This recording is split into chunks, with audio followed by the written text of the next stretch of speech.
On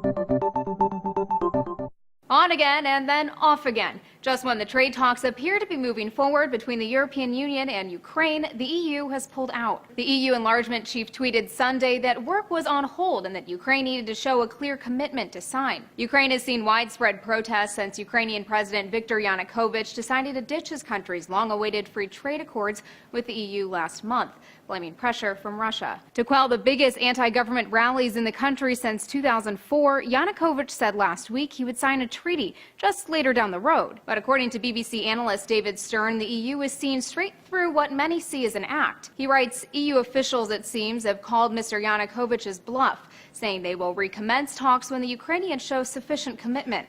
This means that the government has no way of satisfying one of the opposition's key demands, that the deal be signed immediately. Likewise, Financial Times says lead EU negotiators have privately admitted their frustration with President Yanukovych and are skeptical of future agreements. One EU official said, "With this guy, you can never tell. He says one thing in your face, and as soon as you turn your back, he says something completely different. It's impossible to work like this." According to Al Jazeera, Yanukovych reportedly is heading to Moscow this week to sign a trade agreement with Russian President Vladimir Putin, which means the protests are likely to continue. If it looks as if he's turning his back on Europe, then that will really just galvanize the resolve of the many thousands, tens of thousands of people who've been coming out for weeks now. U.S. Republican Senator John McCain is in Ukraine this weekend. He expressed words of support for protesters.